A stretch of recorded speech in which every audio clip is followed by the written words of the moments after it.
নতুন কিছু ট্রাই করতে কার না ভালো লাগে? আমারও ভালো লাগে। আবার যদি সেটা হয় রান্না, আপনাদের জন্য তাই নিয়ে আসলাম একটু নতুন ধরনের ইউনিক স্টাইলের একটা রেসিপি, যেটা আমি তো ট্রাই করেছিলাম। এত ভালো হয়েছিল যে সেটা আপনাদের সাথে শেয়ার না করে পারলাম না। তাই জন্য আজকে আপনাদের জন্য আমি পারমিতাস ইউনিক ওয়ার্ল্ডের পক্ষ থেকে একটা ইউনিক রেসিপি নিয়ে চলে এসেছি। সেটা হলো ভেটকি হরিয়ালি। নামটা শুনতে কিন্তু একটু অদ্ভুত লাগছে, কিন্তু এর টেস্টটা ওফ, জাস্ট অনবদ্য। একবার ট্রাই কিন্তু করে দেখা যেতেই পারে। এটা যে কোনো রকম পদের সাথেই খুবই ভালোভাবে যাবে।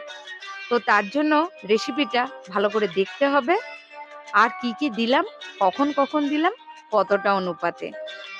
তো চলুন দেখে নিই রেসিপিটা কি করে বানালাম। প্রথমেই আমার লাগবে ভেটকি মাছ, যেখানে আমি ফিলে ব্যবহার করেছি, কারণ এতে কাঁটা একদমই থাকে না। ভেটকি মাছের ফিলেগুলোকে আমি খুব ভালো মতন ভাবে ধুয়ে পরিষ্কার করে নিয়ে তার মধ্যে অল্প একটু নুন আমি মাখিয়ে রেখে দিচ্ছি। নুনটাকে ভালো করে এপিট ওপিট মাছের পিসগুলোকে ভালো করে মাখিয়ে নিয়ে তার মধ্যে আমি দিচ্ছি কিছুটা পরিমাণে লেবুর রস। আমি এখানে হাফ পিস মতন লেবুর রস ইউজ করেছি। লেবুর রসটা দিয়ে মাছগুলোকে ভালো মতন ভাবে ম্যারিনেট করে রেখে দিতে হবে 15 থেকে 20 মিনিটের মতন, যাতে মাছের মধ্যে নুন লেবুটা খুব ভালো মতন ভাবে ম্যারিনেশন হয়ে যায়। মাছটা এখন যতক্ষণ ম্যারিনেশন হচ্ছে, তার মধ্যে আমি কিছুটা কাজু বাদাম নিয়েছি। এখানে 50-এর মতন কাজু বাদাম আমি নিয়েছি, যেটাকে আমি ধুয়ে একটু জলের মধ্যে ভিজিয়ে রেখেছি পরে বাটার জন্য।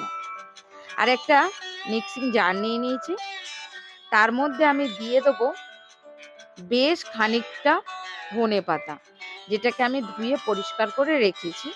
যেহেতু এটা হরিয়ালি ভেটকি, সেই জন্য এর সবুজ রংটার জন্য আমি ধনে পাতাটা ইউজ করছি, আর ফ্লেভারের জন্য।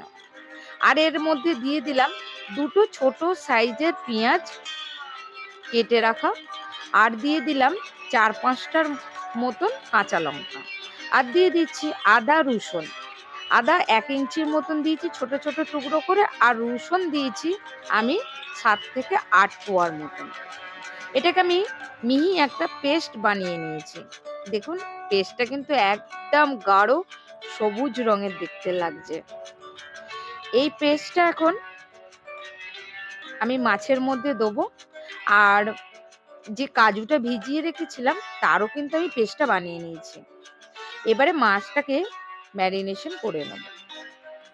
মাছের মধ্যে প্রথমেই হলুদ, যে সবুজ পেস্টটা আমরা বানিয়েছি সেটা আমি দিয়ে দিচ্ছি। এটাকে দিয়ে ভালো করে মাছগুলোকে কভার করে দিচ্ছি আর ভালো করে ম্যারিনেশন করব। আর এর মধ্যে দিয়ে দেবো যে কাজু বাদামের পেস্টটা রেডি করেছি, সেটা দিয়ে দেবো। কাজু বাদামটাকে বেশ ভালোভাবে মিহি করে পেস্ট করে নিতে হবে, যেন এর মধ্যে টুকরো টুকরো বাদাম না থাকে, তাহলে কিন্তু মুখে পড়বে। সবকিছু দিয়ে মাছটাকে ভালো মতন ভাবে মাখিয়ে নিতে হবে। আরো কিছু দিতে হবে, এর মধ্যে দিয়ে দিলাম হাফ বাটি পরিমাণে টক দই। টক দইটা দেওয়ার পর এর মধ্যে কিছু মশলা অ্যাড করতে হবে। এর মধ্যে দিয়ে দিচ্ছি 1 চামচ গরম মশলার গুঁড়ো, আর দিয়ে দেবো কিছুটা পরিমাণে নুন। প্রথমে মাছটাকে কিন্তু আমি নুন দিয়েছিলাম, সেই জন্য পরিমাণ মতন নুন দেবেন। আর দিয়ে দিচ্ছি 1 চামচ মতন চাট মশলা, এটা আমি মাপিনি, জাস্ট একটু পরিমাণ মতো। আর দিয়ে দিচ্ছি কিছুটা পরিমাণে গোলমরিচের গুঁড়ো, মোটামুটি হাফ চামচ মতন, কারণ এর মধ্যে আমি যেহেতু 5-6টা কাঁচা লঙ্কা দিয়েছিলাম, সেই জন্য গোলমরিচের গুঁড়োটা একটু অল্প দিচ্ছি। আপনারা ঝালটা যে যতটা পছন্দ করেন ঠিক ততটা দেবেন। এবারে সব কটা ম্যারিনেশন আর মশলা, যে ব্যাটারগুলো আমি বানিয়েছিলাম, সেগুলো সব কিছু দিয়ে খুব ভালো মতন ভাবে মাছগুলোকে মাখিয়ে নিতে হবে। প্রথমে মশলাগুলো ব্যাটারের সাথে ভালো করে মাখিয়ে নিয়ে মাছগুলোকে একেবারে ম্যারিনেশন করে রেখে দিতে হবে। এই ম্যারিনেশনটা আমি মোটামুটি আধ ঘন্টার মতন রেখে দেবো। যতটা রেস্টে রাখতে পারবেন ততটাই কিন্তু মাছটা ফ্লেভারফুল হবে। আধ ঘন্টা পর আমি এখানে একটু প্যানে অল্প পরিমাণে বাটার দিয়ে দিচ্ছি। আপনারা চাইলে সাদা তেলও ইউজ করতে পারেন। আমি এখানে অল্প পরিমাণে বাটার দিয়েছি। বাটারটা গরম হয়ে গেছে।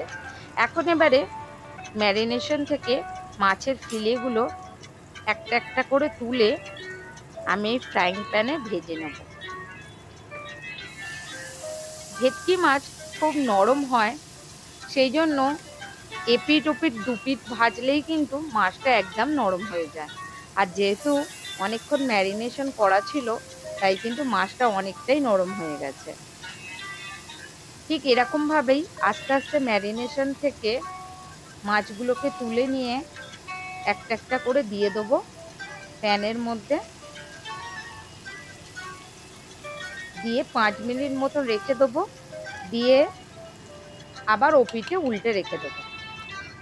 আর যে বাদ বাকি যে ম্যারিনেশনটা রয়েছে, এটা কিন্তু পরে কাজে লাগবে, এটাকে আলাদা রাখছি।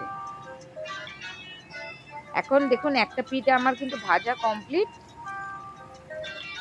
মাছটাকে কিন্তু আমি এবারে উল্টে দিচ্ছি। মাছটা কিন্তু একদমই বলতে গেলে সেদ্ধ হয়ে গেছে। এই পিঠটাও আমি ঠিক 5 মিনিট মতন ভেজে রেখে দেবো। এখন পুরোটা রেডি হয়ে গেছে। মাছগুলোকে কিন্তু আলাদা এবারে আমি অন্য একটি পাত্রে তুলে নিচ্ছি। খুব সুন্দর একটা স্মেল উঠেছে। মাছগুলো এতটাই হয়ে গেছে, দেখুন মাছগুলো কিন্তু ভেঙে যাচ্ছে এবারে। সেই জন্য একটু সাবধানে করবেন, নাহলে কিন্তু মাছটা একদম ভেঙে যাবে। মাছগুলোকে আলাদাভাবে তুলে নেওয়ার পর ফ্রাইং প্যানে আমি অল্প পরিমাণে একটু সাদা তেল দিচ্ছি। একদমই অল্প, কারণ এতে তেল খুবই অল্প লাগে। তেলটা গরম হয়ে গেলে ম্যারিনেশনের যে আলাদা গ্রেভিটা আমি রেখে দিয়েছিলাম, সেটা কিন্তু এই তেলের মধ্যে আমরা দিয়ে দেবো। দিয়ে এই ম্যারিনেশনের যে গ্রেভিটা রয়েছে, এটাকে কিন্তু ভালো করে তেলের মধ্যে নাড়াচাড়া করে এটাকে একটা ঘন গ্রেভি বানাতে হবে। আর এর যাতে কাঁচা গন্ধটা চলে যায়, ততক্ষণ পর্যন্ত এটাকে কিন্তু কষতে হবে, যতক্ষণ না পর্যন্ত এর মধ্যে থেকে একটা তেল ছেড়ে আসে। এরম ভাবে একটু সময় নিয়ে এটাকে ভালো মতন ভাবে কষাতে হবে। তবে এর মধ্যে কিন্তু কোনো রকম জল ইউজ করা যাবে না। দেখুন ঠিক আস্তে আস্তে কিন্তু আমরা এটাকে কষাতে কষাতে মোটামুটি ঘন হয়ে গেছে। এরম সময় কিছুটা পরিমাণে চিনি অ্যাড করে দিচ্ছে। আবারও এটাকে ভালো মতন ভাবে নাড়াচাড়া করে নিচ্ছি। এখন কিন্তু প্রায় গ্রেভিটা থেকে কিন্তু তেল ছেড়ে এসেছে আর বেশ শক্ত হয়ে এসেছে। এরকম সময়তেই মাছগুলো এই গ্রেভির মধ্যে কিন্তু আমরা আস্তে আস্তে দিয়ে দেবো।